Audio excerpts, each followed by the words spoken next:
everyone and welcome back to my YouTube channel. So as of January 30th, I believe, I have been on ADHD medication for 1 year. And if you've been following me for a while, you'll know that when I started taking ADHD medication, I was documenting it quite a lot, whether it was on here or my Instagram, making little vlogs. But after it sort of settled, I stopped doing that and I thought, it's been a year, I'm gonna update everybody, I'm gonna ask some questions and I'm gonna let you know how I found being on ADHD medication for a year. Apologies if you hear any background noise or anything, they're doing some work in the flats that I live in. Tried to find the quietest spot, but it echoes like crazy in here. So, firstly, I've been on ADHD medication for a year, but what medication? So I've been taking Elvance, and with a lot of ADHD medication, you start what is called a titration process, which is where you take a lower dosage and you gradually take more and more until you find the balance and the dosage that works for you. So I started on 20 milligrams of Elvance, I then moved up to 30, and actually I never went up higher. When I had a conversation with the clinician that was dealing with my prescription, she basically said that the way that I was describing being on 30 milligrams kind of sounded like I didn't need to go up because it was working for me. And had it got months down the line and I found that I needed more, I could take more, but I just happened to find my balance at 30 milligrams, which was just the first dosage that went up. Elvance also gets called Vyvanse, and its official medical term is lisdexamfetamine, just for your reference if you are wanting to go with this medication. But I actually found that I've not needed to go up. So when you first start taking the medication, you don't have breaks, you take it every day. It's only until you find that stable dose and you've been on it for a while that you can take some breaks. I don't want to say that about every medication, I just know that with Elvance with me, I can take breaks. I never take more than 2 days, mainly because it filters out of your system so quick that going any longer would mean that you'd have to start back at the bottom of the titration process again. What I've found with taking breaks is that it means when I then take it again after a 1 or 2 day break, I can feel it more because it's been out of my system and then I'm taking it again. I guess it's a little bit like caffeine. You have coffee for a month and then you take a break, and then suddenly when you have a coffee again, it hits you like a ton of bricks. I'll get on to talking about my experience with it, but I also want to discuss the fact that I get my medication privately. So I got my autism diagnosis through the NHS, but I waited 2.5 years for that. It wasn't until I was actually diagnosed as autistic that I started to think that I had ADHD as well, mainly because there were things that the autism just didn't tick the boxes of. There were other struggles that I had where I was like, that's not because I'm autistic. I'll not get into the ins and outs of that, but because I'd been through such a big system and I'd waited so long and I felt like I'd been smacked in the face at every turn, I decided to go private. I was very lucky that a new private clinic had opened up in my local area that specifically catered to people in the local area. So they didn't have any wait lists. They were far cheaper than any of the big companies that I'd seen online. And I just happened by chance to meet the person that runs the clinic at an event that I was at. And I basically signed up for that. I was diagnosed within 6 weeks and within a couple of months I was medicated. I have tried to get shared care. Shared care is where you get a private diagnosis, but then it is accepted by your NHS GP, who then takes on that care and allows you to get prescriptions on the NHS. It's a highly debated topic at the moment because unfortunately a lot of GPs are just refusing shared care. There's a lot of different reasons behind it. One being that people don't understand ADHD. There's a lot of stigma attached to it. There's also the cost, but it has meant that a lot of people just cannot afford ADHD medication. My GP is just refusing shared care. It's really frustrating because my old GP, where I used to live back home, did actually agree to shared care, but I didn't realise, and I had to leave that GP because I now live in a different catchment. And I'm now like, why did I move? I should have just stayed and pretended that I live in that catchment to get my medication, but unfortunately that would have just, it would have been complicated for a lot of different reasons, but it's really frustrating because I've been medicated for a year now trying to get shared care and my GP just refuses. One of the questions that I did get was how much do I pay for my medication? So I basically have to submit a prescription through the private clinic, and that goes to PPG, which are a private prescription provider. I pay between 90 to 95 pounds a month for my medication. And I want to acknowledge that I am in a very fortunate position to be able to do that. Like I said, this reluctance for shared care means that so many people just cannot afford their medication. I'm lucky enough that I was managed to be afforded PIP, which is the disability allowance here in the UK. So one of the reasons that I was able to go private was because I had this benefit. I basically lock my PIP away and I use it for things like my private appointments and paying for my ADHD medication. The only reason I've really been able to afford to do that is because of that benefit. And I'm still crossing my fingers and hoping that my GP one day will just go, yeah, sure, we'll take your prescription on, great. And then I'll only be paying NHS prescription prices. But for now, my reality is that I do just have to pay for them privately. And again, I'm very fortunate to be able to do that. Another benefit that I found going private is that I'm able to get the medication easier because there are massive shortages at the moment. I found that a lot of people that I know who get their medication through the NHS and just go to a pharmacy, there are huge shortages. They're often met by the pharmacist who's saying, I'm sorry, but we don't have any in stock, or they're having to call around all of their local pharmacies every single month to see who has their dosage. But I found that going private, like a lot of private care, there just seems to be better access to things. Waitlist is shorter. There's other benefits that come with it, which is really frustrating because NHS patients should have that too. But it's also a decision that I have to weigh up whether I take shared care if it's offered to me, because if I can't get my medication because of the shortages, where's the benefit, you know? But that aside, let's talk about my experience with taking Elvance. So I actually vlogged the first couple of weeks of taking ADHD medication. You can go back and watch them because I discuss more in detail about what my experience was. There's a lot that I don't remember now, a lot that like I'll have said at the time but has just left my brain. What I do remember when I first started taking Elvance on my first day, 20 milligrams, I felt wired. Like I remember that being the word that I used. I felt wired. I felt like my eyes were like wide awake and I felt like time was moving really slowly. Like I was getting so much done and then I'd look at the clock and it had only been an hour. I felt like I had so much that I could fit into a short space of time, but it didn't feel like time was dragging. It was as if I was experiencing time the way that other people felt time. But a big thing that I did experience, and I still sort of do now, is nausea, loss of appetite, and sort of not having a lust for food. A big part of it came from I ate when I was bored, I ate for dopamine. There were a lot of things where if I was tired, I would eat. Because I had filled that void with the stimulant medication, I wasn't craving food, I wasn't like seeking out sugar. Another major thing that changed was my craving for coffee. I love coffee, not just because of like the caffeine. I really enjoy coffee. I love going out to like little independent cafes and trying coffee. And I have a coffee machine, and one of the things that I would wake up and get excited for was making myself a coffee on a morning. Literally within an hour of having my medication, my desire for a coffee disappeared. And for the first good 2-3 months of being on medication, having a coffee was just never something that I craved, which is it was really sad. It felt like a massive loss. But again, like food, I found that it was because I was filling that need for caffeine with stimulant medication, I wasn't craving caffeine. And I've definitely got back into my love of coffee now. It's come back, and it's not in a need of I need a coffee to wake me up. I'm just enjoying coffee for the flavour now instead of the flavour and the kick that it gave me. But that was really weird. I found it so strange that one day on medication could change my cravings so much. Like I said, I do still feel that lack of appetite. I do still feel that, not nausea anymore. I wouldn't say that they make me feel nauseous anymore. But if I don't have my breakfast before I take them or right as I take them, I'm not going to be hungry. I found that I've ended up skipping breakfast a lot of the time if I forget or I just decide not to have any, and then I take my medication and then my appetite goes down. If I have breakfast beforehand, I'm fine through the rest of the day. I want food, I want to eat, I'm eating normally. If I don't have breakfast on a morning, and breakfast that's filling, like something that's got protein and fibre in, my appetite just decreases because it's like literally just the medication that I've got on my stomach. So that is a big tip that I would give to anybody starting stimulant ADHD medication, is make sure that you have breakfast. I kind of want to structure this by going through the pros and cons. Discussed a little bit there, but that was more about like my initial experience being on them.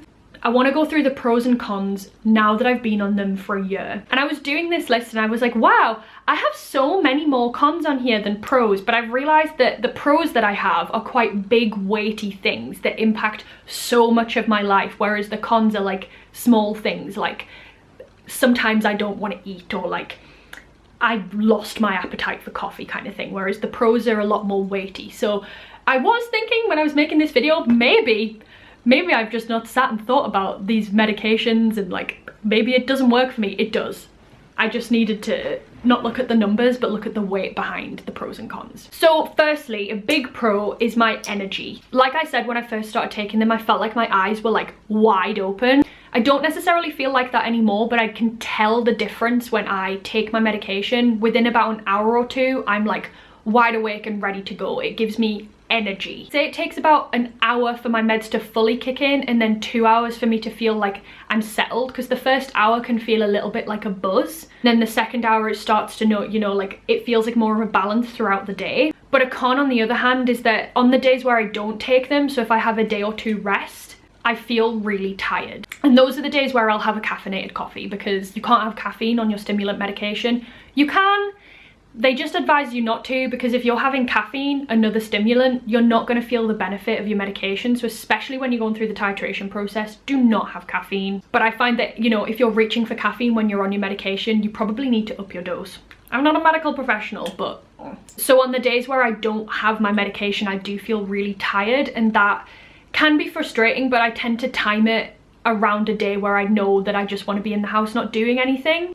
So like I'm not going to have a break on a day where I want to get things done. I'll have a break when I want to sit on the sofa and like binge Doctor Who all day, you know. Another big pro that I found is that I am managing to complete tasks. So like if I start something, I'm finding that I'm actually completing it. Whereas previously I found I might start doing something, but then I get sick within 10 minutes and then just leave it in a bigger mess than it was before. And I'm not saying that I do this all of the time now. It's not fixed everything, but I do feel like if I start a task, I'm getting it done, especially with tidying. Like if I start tidying, I will complete it. The con on the flip side of that is sometimes I focus on the wrong thing. So for example, this week I have a big deadline on Friday of something that I need to submit, and I'm more or less done and I should be getting it done today, but instead I'm being productive on other things. So I'm filming a video, I've done some admin, I've tidied. Those are things that I need to do, but they're not necessarily my priority.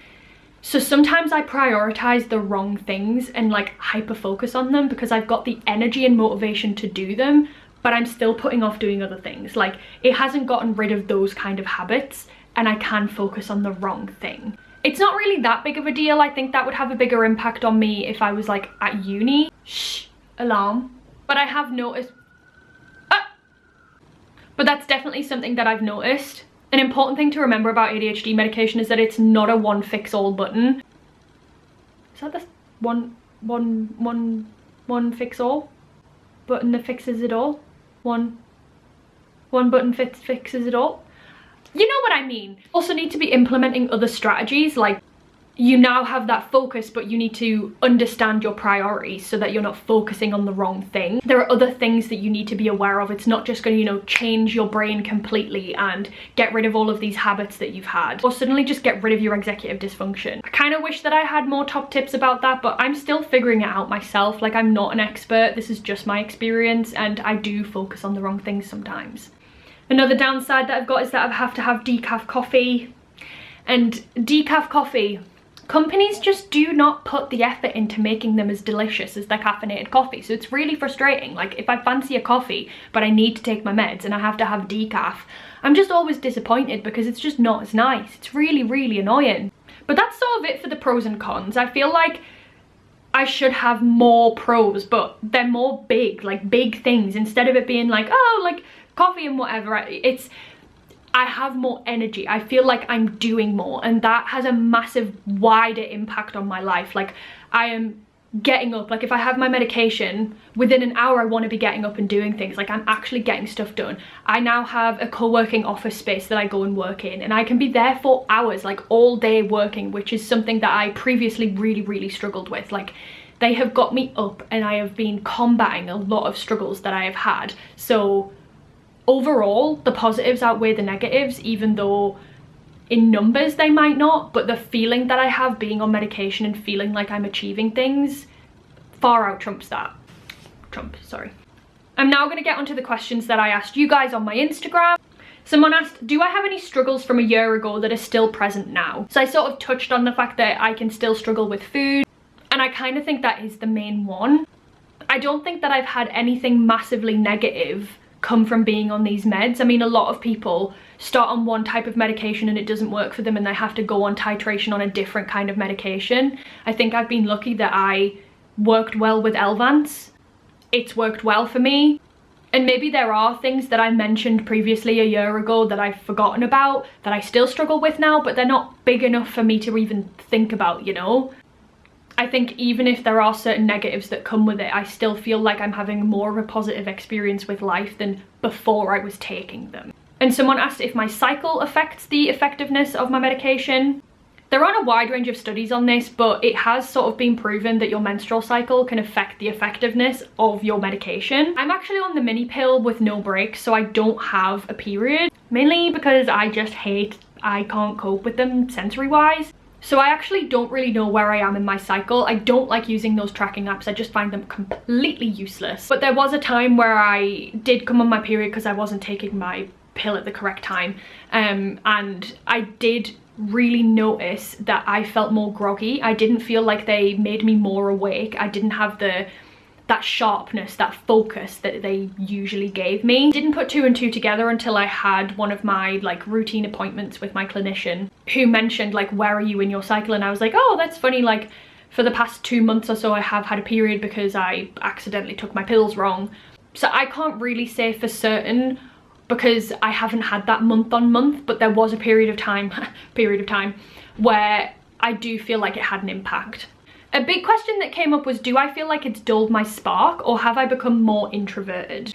I think something that a lot of people say when they started taking ADHD medication is that they lost their spark. And I think that comes with, you know, the stimulants causes that calming, focusing effect. So I think it can mean that you lose a little bit of spontaneity, you might lose a little bit of like chaotic nature maybe. I personally didn't feel this at all. I know a lot of people say that if they're like a creative person, they lost their creative spark. I don't feel like I found that. Like I can't say that I've experienced any dullness in my personality or feeling like I'm not myself or more introverted.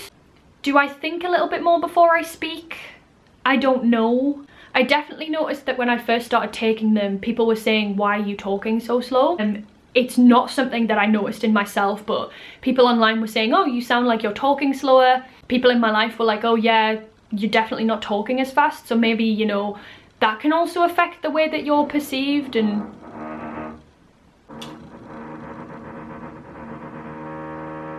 drilling, great. Personally, I can't say yes to this question because I just don't feel like that happened to me.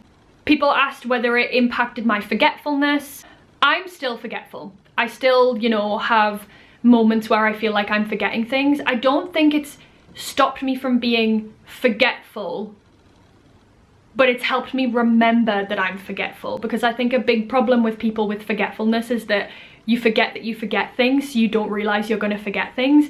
Whereas I'm a little bit more aware of what I'm like, and because I've got that focus and energy a bit more, I sort of plan ahead a bit more. Like if I'm going to be leaving the house, I'm double checking and I take the time. I'm not as fast out the door, not thinking about things, you know? Whereas I think there are other things in my life where I'm definitely still forgetful. I have found that as I get older, I forget more and more because it feels like my brain is getting more and more full and I can't hold on to things like I used to when I was younger, because my memory as a child was crazy. Like I could remember everything, but as I've gotten older and older, I just feel like I have less space up here, so I forget more. That's not gone away, but I feel like I'm more aware of the fact that I forget things. A lot of people ask whether it affected my sleep. From the get-go, no, I don't feel like it's affected my sleep at all. I've always had a very good sleep cycle. Like I am tired by 11 p.m. I'm awake before 8 a.m. most days. Like I get a solid 8 to 9 hours sleep most nights unless I'm doing other things. The only thing I would say sleep-wise is that I can't nap when I've had my medication. I think there's only been like 1 or 2 times over the last year where I have taken my medication and I've napped that day, and it's because I've been absolutely exhausted, whether I've been traveling or I've not been very well. But the only time where I nap now is on the days where I don't have my medication. Like my brain can't shut off in the middle of the day because it's stimulated. Another question, do I feel like it's impacted me as an autistic person? Yes. So something that I was warned about before I went on ADHD medication is that a lot of autistic people have reported that it makes their sensory issues worse, or there are certain parts of their autism that they feel is heightened now that they're dealing with their ADHD. Like those ADHD traits are not combating those autistic traits anymore. Now you're just sort of like looking at them. I can't say that it's impacted anything other than my sensory issues, and it's not every day. I tend to find on the days where I'm already having a bit of a overstimulating day or I'm not feeling my best anyway, I do feel like I'm more easily overstimulated, especially on like the first couple of hours where like my brain is like, you know, very much awake and taking things in. I feel like things aren't as muddled anymore, so I hear them a lot clearer. And I already dealt with, you know, hearing background noise and having really bad sensory issues. It's like my biggest struggle. But I don't know, I do feel like I hear things differently on my medication. I would never take my medication at 8 AM and then be in the supermarket by 10 AM. That's not going to go down well, because I'm in that like peak time of my medication, and I would just get so overstimulated. A thing that I struggled with when I first started taking them was like not feeling like myself, that like internal sensory feeling of like something's different, not feeling like me. That was something that I had to combat for a while, but being on them for a year now, it's sort of become my new normal and it's not something that I really think about anymore, so that's clearly settled. But I think the only negative impact that I've had from taking them with being autistic is just my sensory issues. And then last question is, do I crash at the end of the day? I would say no. I'd say that I feel my medication within an hour, if not less. And say if I took that at 8 AM, I feel awake and like it's impacting me until 7 PM, 8 PM. And then I'm tired by 11, if not earlier. So clearly it's filtered out of my system, but it's in my system long enough for me to feel it all day. But like I said, I definitely crash on the days where I haven't taken it, but I deal with that with caffeine. But I think that covers everything. Thank you so much for watching. Let me know if you've got any questions in the comments that I didn't cover, but I feel like I went through everything. If I didn't mention something, it's probably because I've not experienced that or I don't have the answer. But let me know, because I mean, I'm still forgetful. I'm also vlogging at the moment, so make sure to go back and watch my most recent vlog, and I'm vlogging this week, so hopefully a new video will be up soon. Thanks so much for watching.